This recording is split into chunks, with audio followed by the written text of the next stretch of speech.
You want to start this? You want me to start it? How you want to do it? Yeah. Alright. Welcome everybody. Will Bradley here from the Adventurous Gentlemen, along with my man the Rev from Rev Hiker Outdoors. And today we are going to be talking about hunting knives. Rev, what do we have on this table? We've got we got some knives. So we've got Yep. we got a bunch of knives, really. A bunch of knives. A lot of sharp, a lot of money here in knives for two men. It's possible that our wives will see this or hear this. So How many of these knives does your wife know you own? oh, she knows about them all. I mean, I got them proudly displayed in my bedroom. Actually, most of them I sit would on my say nightstand. she knows about three of these, so half of mine. Okay. No, my wife knows about all my stuff, and she frequently rolls her eyes about my knives. So, but yeah, more importantly today, I want to talk about hunting knives because I think there's certain things that make a good hunting knife, and there's certain things that make maybe a good outdoors knife, but maybe not so good for hunting. You know, sometimes bushcraft knives and hunting knives, Yep. they don't always share all the same characteristics, and hunting season is coming, and it's something that I'm prepping for. I'm out shooting my recurve, getting ready, dialing everything in, getting ready for bow season here in about a little over a month and a half, right? Early September in upstate New York, ladies and gentlemen, here in the northern zone. Yeah, northern zone's what? Near the end, last I think it's week the of last September? weekend in September it opens. So yeah, I mean it's not that far away. This is the beginning of August, so I feel like we should do a disclaimer where it's like, go search your DEC website to make sure you're not listening to us two Muppets tell you when your season starts. yeah, definitely check your stuff. You don't want to get in trouble with that. It's a big no-no. But yeah, so we're going to talk about some of the knives that we carry while hunting and why we like them. So first off, this is about hunting knives. This is not about bushcraft. This is not about what people will call survival knives. This is about knives to hunt with. And basically, well, Will, we'll start with you. What do you look for on a hunting knife? What does it have to be able to do for you? Comfortable in hand is, there's of course durability, all these qualities, but you can be working on an animal for a substantial amount of time depending how skilled you are, how quick you are. I'm not that skilled and I'm not that quick, so I'm going to be doing it for a while. Yep. And if it's not comfortable in hand, if it's not really easy for me to manipulate when the handle gets bloody and the fat starts building up on it, then it's probably not going to be my first knife I go to. Yeah. How about you? What would you say is your? Yeah, I think comfort is definitely really important, and I think kind of maybe to add on to what you said, along with comfort goes grip. It has to be able to. I mean, you don't want a knife that's like going to slip out of your hand, because when you start slipping, you start cutting yourself instead of the animal, and that's no bueno. %. So it's got to be something that even when it gets wet, or even if you keep it relatively blood free, which I can't, a lot of times I'm hunting in the snow, and so it's going to be wet if I set it down, because I don't always stick it back in my sheath when it's all ganky. I usually try to clean it off, mostly before it goes back in the sheath, so I only have to do minor stuff at home. But yeah, I think grip is really important. Grip is in comfort and physical tactile grip. Yeah. And then also, I think blade shape, there's a lot to that, and blade size. There's a lot to be said to blade shape and size, and I feel like there's a lot of knives that will be really close or really similar on that, but where you'll find those bigger discrepancies is in that handle. Yeah. You can work with a bigger or smaller blade, but if the handle's not right, it's not going to be right for you. Yeah, it's not going to be right. And the other thing is, I know for me, I've had friends that I've gone hunting with, and they go to take care of their deer, and their knife is dull. And it's like, so sharpness, maybe even more than grip, it's got to be really sharp. Yeah, and I think that falls back on the owner of the knife more so. I mean, you can sharpen. You can really sharpen. But a lot of people, they don't even bother with having a little drag through sharpener, which is crazy to me. I keep one in my pack. Yeah. And that's like the most basic, but it'll still do it. It'll still get the job Yeah. done. You know what I mean? But yeah, I mean, your equipment's got to be ready. A lot of people take so much time tuning their bow or getting their gun sighted in, or getting their tree stands or this, and and then they show up with a knife that looks like all haggard and rusted and just whipped, and I'm like, what? All this, and this is what you bring? Yeah, this is what you bring. You've got thousands of dollars in your gear, and you've got the $20 Walmart special that was on, clearance on your way out of the store when you bought your hunting license. And you brought a baton to a knife fight. Yeah, exactly. Exactly. And I mean, you have the Havalons and is it the Outdoor Edges? Yeah. So you've got blades. Yeah, you swap the blades out. We're not talking about those today, or even the Tayo. I don't know how to pronounce them, but they're a super cool company. I see on Instagram a bunch that makes a very good accompaniment for the old Essie Azula too. Looks really similar. It looks like a great knife. I haven't used it, so I can't talk about it, but I'm probably going to get one for the upcoming season to give her a go. Yeah. And we're not talking about that. We're just talking about fixies here today. Permanent. Yeah, I mean, because there's permanent edge. A lot of guys will use a folding knife, which, for field dressing an animal, I usually I've got good fixed blades, so why would I carry a folder? Why would you want a broken knife? Yeah. If you don't know, Will has a friend that says, any knife that folds is broken. Yeah, you have to fix it to use it. Yeah, fix it to use it. That being said, he's a huge fan of folding knives, but still. But yeah, I mean, for me, that just adds a whole layer of difficulty for cleaning. So I usually stick with my fixed blades. But I see folders, I think we've talked about this before, it's more of a secondary, an accompaniment. Yeah, absolutely. Which I think some of those replacement blades ones do fold, so again, be an accompaniment to some of these other things we'll be talking about today. What do you think about like those, like the Havalon and some of those others, especially the Havalon, because that probably has the thinnest blade.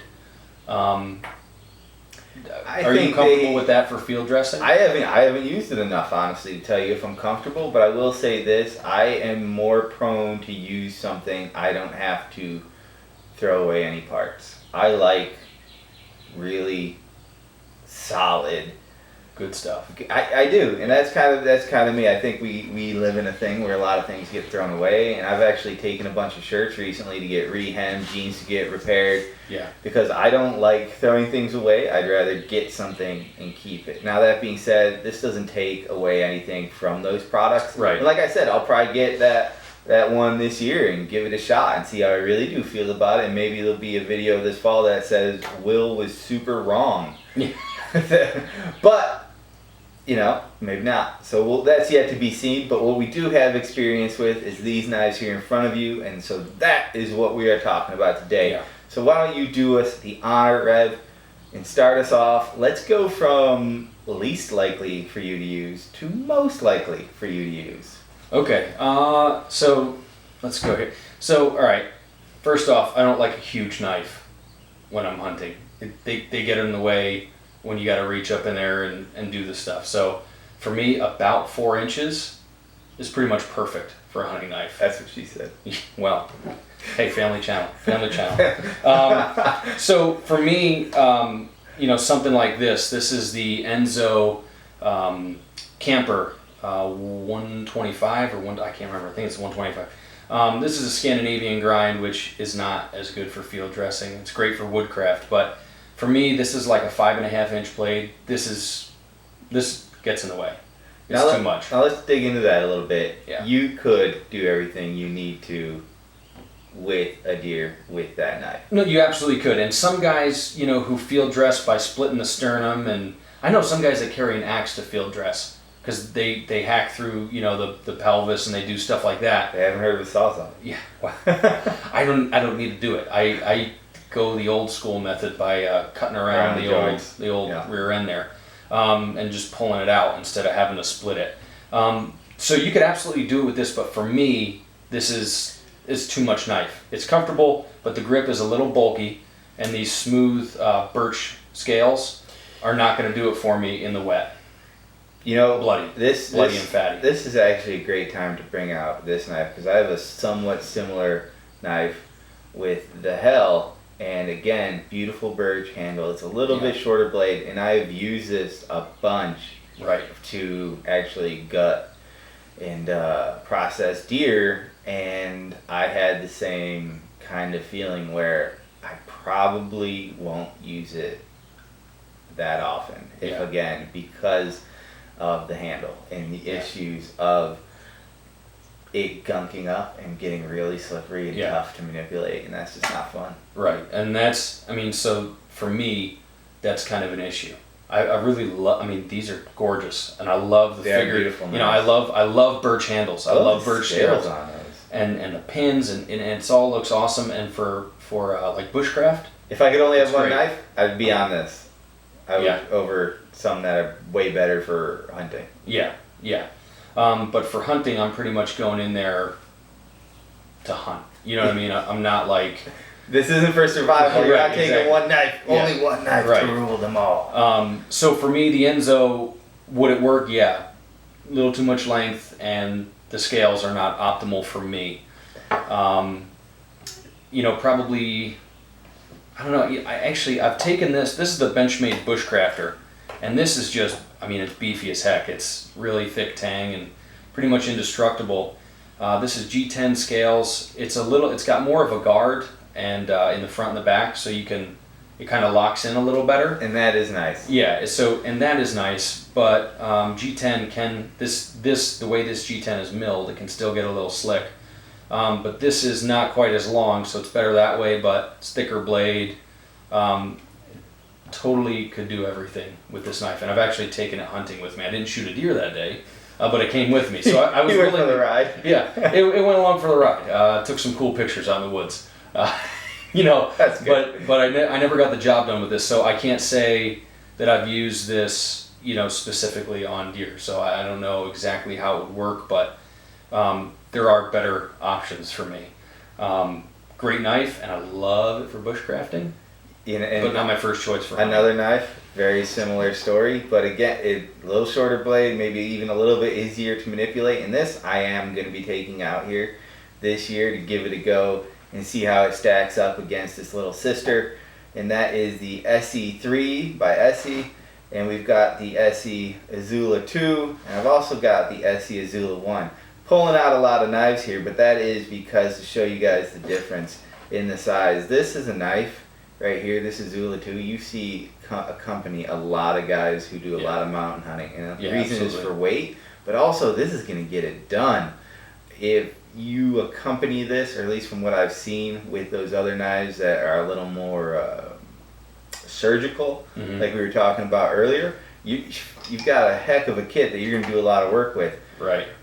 That being said, if you want something a little bigger, a little more comfortable, this SE3 would be a great option for doing that. And you know, your general hunting tasks, say you get up there and you want to take some branches off or do something that's going to be something that you might feel a little more comfortable doing those tasks with. But if you're looking for just processing, you're out there and you're looking weights and issues, something like that, that Azula 2 is a great knife with a super comfortable handle, really easily manipulated. And the Azula 1, you know, it'll do the same thing, but honestly, I think the Azula 2 is more comfortable. Well, it's like an extra ½ inch or so in the handle, and it's a big difference. It feels like a big difference when you hold it. It really does. And as far as the SE3 goes, I've got an SE3. Now this has the G10 scales. Mm-hmm. Mine has the linen micarta. Ooh. And it's almost fancy. Oh, I love it. I know, I really. And we talked about this earlier. Why do you love that linen micarta so much? Okay, so linen micarta, or really canvas micarta, basically micarta in general, when it gets wet, it kind of gets tacky. Almost like tacky, or not like sticky, but it doesn't lose anything. If anything, you might be able to lock in a little better when it's getting wet. Mm-hmm. I don't know why that is, and it doesn't absorb into the material at all. It dries really fast, but there's something about it, and this Enzo is one that's got it that I'll show in a minute. But it just, I don't know, it's great when it's wet. And actually my SE3 is what I took care of both my deer last year with. And how did it work for you? I loved it. It was really good. I mean, Would that's you definitely say a go-to. this is about the biggest blade you would want to go when it comes to processing? Pretty much. Working on the deer? Yeah, I mean, in all reality, the SE3 is pretty much perfect size for me. Because I can, if I wanted to split the sternum, I could. It's plenty strong enough. I don't, but could it do it? Yeah. And it's still, especially with this forward choil, where you can really get up there and get some good control. And, you know, the blade's too long, you run the risk of cutting stuff that you're not trying to cut. And that is a terrible mistake. You ever nick a bladder or nick the guts, or it's horrendous. You don't want to do it. That's why a smaller knife that's more maneuverable is better for me. And that brings me to, well, you know, I'm just going to pull this out because I like this knife. This is a Falcon Even S1. This is another 5+ inch blade, and great for bushcraft, but I probably won't take it hunting. Even though the rubberized grip is really good in the wet, it's just too much knife. Rep just wanted to show off some knife. Well, we talked about doing like a bushcraft versus hunting knife thing, so I had some bushcraft knives. So there you go. I'm not just a total wacko. I just like it. I love knives. I just love it. But as far as about perfect size to go along with this SE3 is this Enzo Trapper. This is the Enzo Trapper 95, and I think it's pretty much designed for hunting and trapping and skinning. And tell me what to you makes that perfect. It's beautiful. A beautiful knife. So what was the first thing that you said was most important for you? Grip. To me, no knife that I've ever owned has been this comfortable. It's just, for my hand, I wear XL gloves. This is perfect. Let's see, show them the mitts. Show them the mitts. Those are some big mitts. You've got some big mitts on you. But this is just perfect. The palm swell's just right, and this micarta, I mean, it's pretty humid right now. Feel how that thing just kind of tacks up. It really does. You're not getting a lot of slide it's in either polished and everything. direction. You wouldn't expect that too from the shine you're getting on it. You're getting a lot of shine on this knife, and it's super grippy. It really is, and it does feel nice. It feels really well balanced. It almost feels. It feels a lot lighter and more maneuverable than it looks. Yes, and part of that is the full flat grind on the blade. Now, full flat grinds aren't the best for bushcraft. There's better designs like a Scandi, but for hunting, I think a full flat grind is nearly perfect because you don't need a crazy amount of strength. You need something that's going to slice. Exactly, you're not chopping. Right, and that brings me along to this Benchmade Purdue Hunter, which when you compare it to this Enzo, a lot of similarities. It's got S30V for the blade steel. And this is linen micarta.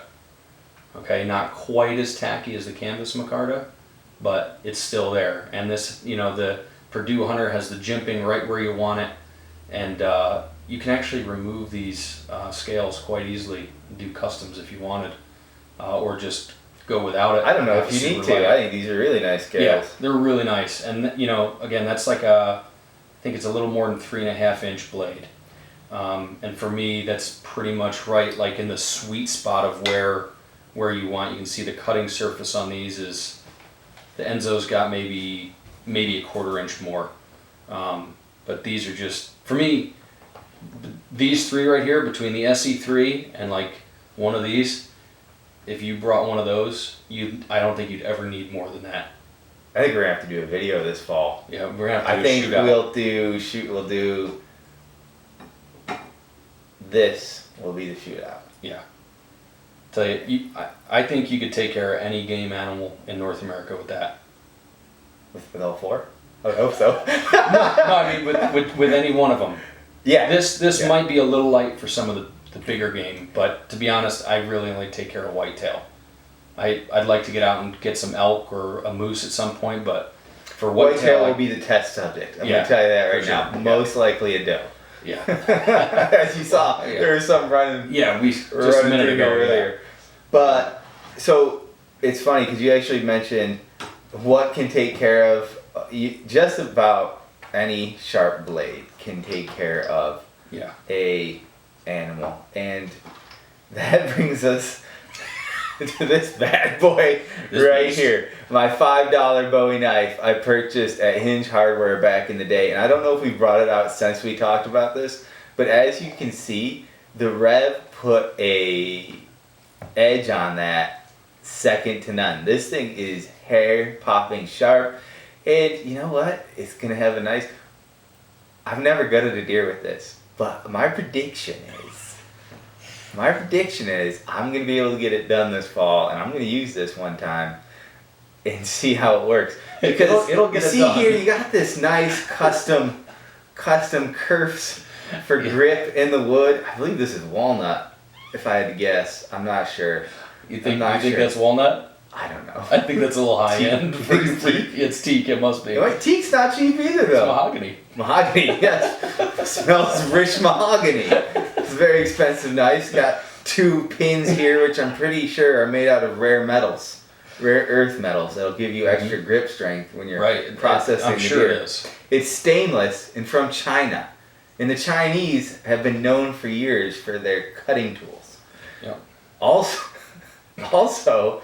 it has a full tang. Hope you guys are wearing your boots. Full- It's getting quite deep. full tang. It is full tang though. I'll give it that. It is full tang. And you want to talk about non-slip handle?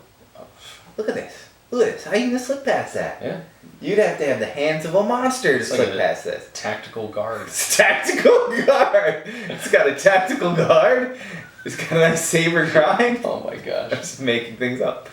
And I'm going to give it a go. It's sharpened. We'll see how it goes this fall. So stay tuned. But we're going to show you that literally you can process a deer with anything. Yeah. And Well, that's what it it may comes not be down the to. best idea, but you're going to see some stuff in the future here. This little guy, I brought out this little guy because it's my wife's knife. And when she bought it, I want to say Etsy. I have no idea really. But it was a beautiful looking knife. It's advertised that it's ram's horn. And she did gut a deer with this. And I'll tell you what, it was a phenomenal little knife. So you never know. You never know what you're going to find That's out right there. in that sweet spot of size. I think there's a lot of things. I think size and grip are the 2 biggest deals. As long as the blade has a decent belly, I don't want to be gutting a deer with like a Warncliffe or anything. No. With a total straight edge. I want a belly in it. I want it to be. That's like the magic size right there. And what's interesting about it, having that animal horn, is it gripped really well because I gave it a go when she was doing it. It cleaned up nice. You do get a little tarnish here on the edge, but it was a phenomenal knife, and I don't think it was that expensive. And it goes to, even though this is a no-name brand knife, it sticks to a lot of those fundamentals Drew was talking about today. So don't feel like you got to go out there and dump a ton of money and get a super high-end knife either. And I'm sure if you have any questions at all or looking for any recommendations, just comment on the video feed, whatever you're seeing this on below. Drew or myself will try to pop in there and point you in the right direction. Yeah. I think so you can get the job done with it just about anything. You can get it done with a $20 knife, no doubt. But probably only get it done once. It's like I know people that have had to stop and resharpen during a field dressing, which is really sad. Actually, we didn't even touch on that. Yeah, Is the time to resharpen. You're better off getting all this done. It's kind of like broadheads with archery. You might not get that second attempt to go back through. Obviously processing a little bit different, but make it count that first time. Yeah, and it's just I usually carry 2. I'll carry a good folder and my fixed blade. That way, if I lose my fixed blade, something happens, and it's whatever, it fails, I've got something else. But I actually processed a deer with a fighting style knife. It was the Pie Slicer by Jimmy Pie. He does. I remember that one. Yeah. Yeah. He sharpened it for me, and it's actually got the double edge there. What's the technical term? I don't know. But it had the linen micarta, I think, handle on it, and again, it did the job. It was a good size. I wouldn't go with a double-edged blade in the future. I would highly recommend not doing that because there was a little bit of stomach tear, issues, no matter how careful I tried to be doing it. Yeah. But at the time, I didn't have all these knives, and I had that, and I bought it because I saw it on Instagram, and it looked really cool, and it is cool. Instagram, by the way, is going to be the downfall of my bank account. Yeah. See cool stuff on Instagram, and it's all over. 100%. 100%. Hate it. And that knife did the job. So, Yeah. you know, and it's meant to be more of a fighting Right. knife. Yeah, I mean, pretty much anything will get the job done. There's definitely characteristics that make it better. And obviously, the better the knife steel, the less you have to sharpen it. You know, like my Essie, I did both those deer without having to touch it up because I could still shave afterwards. You know, and that's only $10.95. That's As not you can see, though, folks, he did not shave afterwards. I've got bald spots all over my arm. Testing. But yeah, no, I didn't shave. I probably should have done my cheeks. I look like Just touching it up. You got to be really good to do those touch-ups. Maybe that'll be like the end of the video. I'll touch up with one of these because they're all good enough to do it. Screen face to black. You just hear, oh God, oh God, oh God. Yeah. I've done it before in a pinch. All right, how do we want to end this thing? How do we want to end it? Well, hey guys, thanks for watching. If you're watching this on my YouTube channel on Rev Hiker Outdoors, I appreciate you guys watching. Don't forget to thumbs up and subscribe. If you're listening to this on Will's podcast, then can you subscribe? Send money. Just send money. Spray with perfume. Yeah. Thanks for watching. Thanks for listening, and we appreciate it. You know what would be helpful is share this. Share this out there. Yeah, that would be great. Absolutely. And for all my guys that are watching, I'll record a separate little ending to this as I always do. But we'll catch you guys later. There's going to be more collaborations between. Will the separate ending go? Disregard everything Will said during this episode. no, it'll be like my little encouraging word. You know. What's your encouraging word? I'll hear some encouraging words. Encouraging word. Let's hear. How about some scripture? You got any scripture? A little scripture. I'll talk about being covetous because we were talking about seeing stuff on Instagram. So this you know, funny you mentioned this. I had my son baptized at the church I grew up in on Sunday, and this is what she talked about. This is what they talk about? Yeah. This is what she talked about. That's how it goes. But yeah, you know, as much as sometimes I see things that I want really bad, and it can be easy to fixate on that stuff, but you got to remember that there's always more important things, and you know, I don't know, I just don't get so fixed on stuff.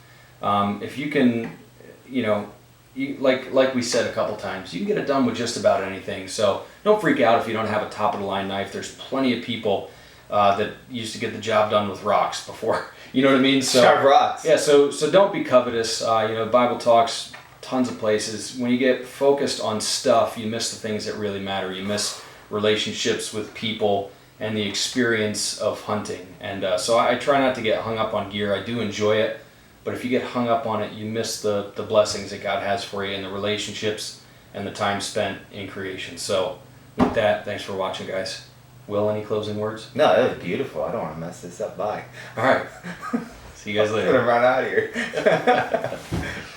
That was good. Yeah, man. I liked it.